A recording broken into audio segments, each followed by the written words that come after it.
এই খাবারটা খেয়ে নিন। ধন্যবাদ স্যার। কি ব্যাপার, মায়ের আওয়াজ মনে হলো না? মা মা কোত্থেকে আসবে আলিফ? মা তো গ্রামে থাকে আমাদের। তুমি কি বলতেছো এগুলা? আর না, আমি স্পষ্ট শুনছি, আমার কাছে মনে হলো যে মায়ের আওয়াজ। আমাকে একটু দেখতে দাও।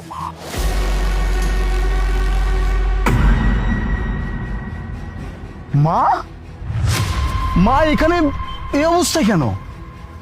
আলিফ, ওটা মা না, মায়ের মতো দেখতে একদম চুপ।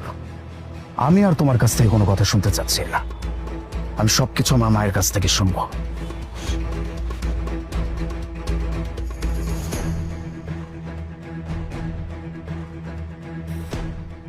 আপনি এইখানে এই অবস্থায় শুয়ে আছেন কেন?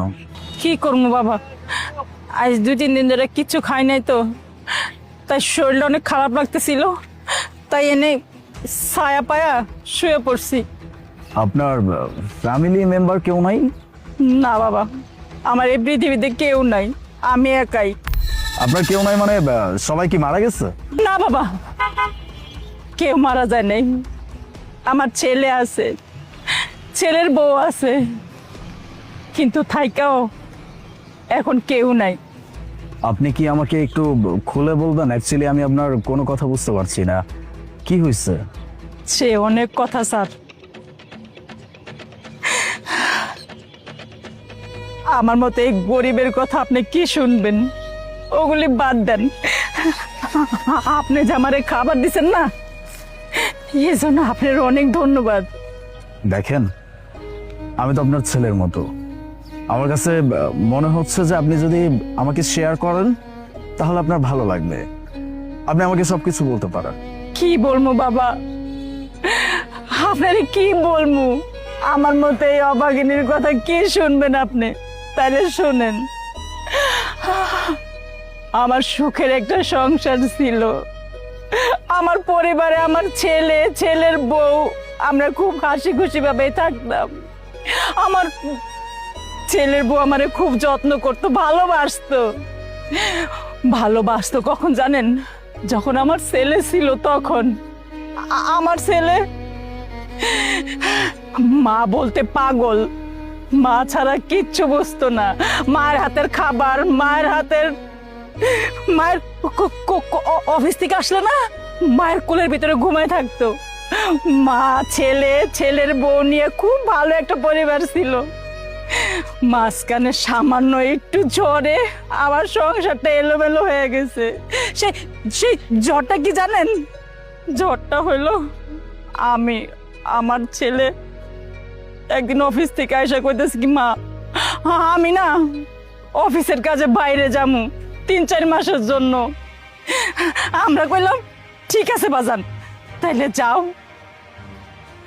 এই যে আমার এই 4 আঙ্গুল কপালে না সুখ সইল না। আমার ছেলে যেই 3-4 মাসের মতো বাইরে গেল, তখন আমার কপালে অশান্তি লাগে আসলো। আমার ওই যে ছেলের বউ আরেকজনের সাথে সম্পর্ক ছিল, ওই যে কি কয় পরকীয়া নাকি, ওইটাতে জড়ায় গেছে। আমি দেখতাম বলে আমার অনেক অত্যাচার করতো, কিন্তু আমি কখনো আমার ছেলের কাছে কিছু বলি নাই। পরের বার যখন আমি আমার বৌমারে কইলাম যে তুমি যেগুলি করতো সেগুলি ঠিক না, এগুলি ভালো না, এটা তোমার স্বামীরে ধোকা দেওয়া হইতেছে, তোমার স্বামীর সাথে বেইমানি করা হইতেছে, এটা গোয়াতে আমার বউ আমারে বাইতে বাই করে দিছে। তাও এমনি না, আমার অনেক বাড়ছে। 3-4 দিন আমারে খাইতে দেয় নাই। কিন্তু আমি কি করবো? আমি বয়স্ক মানুষ, কই যাবো? না খায়া ওইখানে সেইখানে মানুষের লাত্তি উষ্টা খাইতে খাইতে এই পন্থাইছি বাবা, এই পন্থাইছি। আপনি কখনো আপনার ছেলের কাছে যাওয়ার চেষ্টা করেন নাই? মানে আপনার ছেলে তো আপনাকে ভালোবাসতো না? আপনি তো আপনার ছেলের কাছে গিয়ে সবকিছু বলতে পারতেন। না না, আমার ছেলে তো এসব কিছু কোয়া যাবো না, কারণ আমার ছেলের এসব কিছু কইতে গেলে আমার ছেলের বউ লোকজন ভাড়া করে আমার ছেলের মাইরা ফেলাইবো। আর এই পৃথিবীতে আমার ছেলে ছাড়া আমার আর কেউ নাই, আমার কেউ নাই। আপনার ছেলে যদি কখন আপনার সামনে এসে দাঁড়ায় তাহলে? আমি জানি আমি জানি আমার ছেলে একদিন না একদিন ঠিকই আমারে খুঁজে বাইর করব। এটা আমার দীর্ঘ বিশ্বাস। আমার ছেলে কোনো সময় আমার না খুঁজে থাকতে পারে না। আমি জানি বিভিন্ন জায়গায় হয়তো এখন আমার ছেলে খুঁজতেছে, কিন্তু আমার চোখের সামনে পড়ে নাই। পড়বো পড়বো আমার চোখের সামনে। আমি সবসময় আল্লাহর কাছে একটা কথাই কই, আমি যেন মরার আগে একবার হলো আমার ছেলেরে দেখা মরতে পারি, দেখা মরতে পারি আমি। কিন্তু হ্যাঁ, আমার আশা পূর্ণ হইব, আমার আশা পূর্ণ হইব, আমি জানি। তোমার ছেলে তোমার সামনে মা।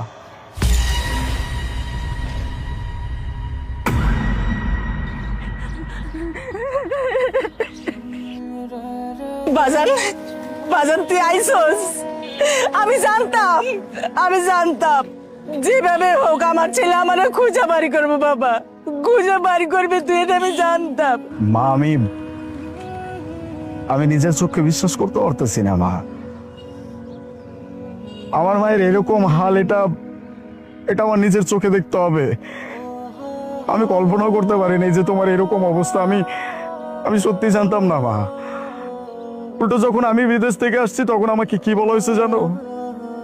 আমার মা নাকি আমার সমস্ত টাকা পয়সা সবকিছু চুরি করে নিয়ে চলে গেছে। মা আমি আমি আমি আমি বিশ্বাস করি নাই মা, বিশ্বাস করি নাই। আমি তোমাকে অনেক খুঁজছি, আমি সব জায়গায় খুঁজছি, আমি তোমাকে কোথাও খুঁজে পাই নাই। কিন্তু আজকে যে তোমাকে আমি এই অবস্থায় দেখবো, এটাও আমি কোনোদিন এক্সপেক্ট করতে পারি নাই। আমার কাছে এখন সবকিছু ক্লিয়ার মা, সবকিছু ক্লিয়ার। আমি খুব ভালো করে বুঝতে পারতেছি যে কে সব কাজ করছে আর কেন করছে। তুমি কোনো চিন্তা করো না মা, তোমার ছেলে চলে আসছে না, সবকিছু ঠিক হয়ে যাবে। তুমি চলো আমার সাথে। না বাবা, না, আমি কোথাও যাব না, আমি কোথাও যাব না। আমি ওই বাড়িতে গেলে তোর কোনো ক্ষতি হয়ে যাবে বাবা, আমি তাই যাব না।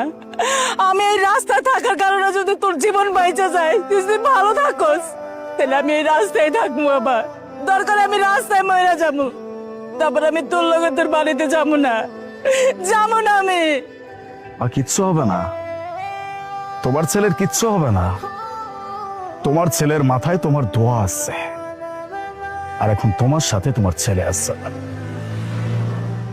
না আমার কিছু হবে না তোমার কিছু আমি হইতে দিব। চিন্তা তুমি কেন করতেছো মা? চিন্তা তো করবে এখন অন্যজন, যে তার পরিণতি কি হবে। চলো মা।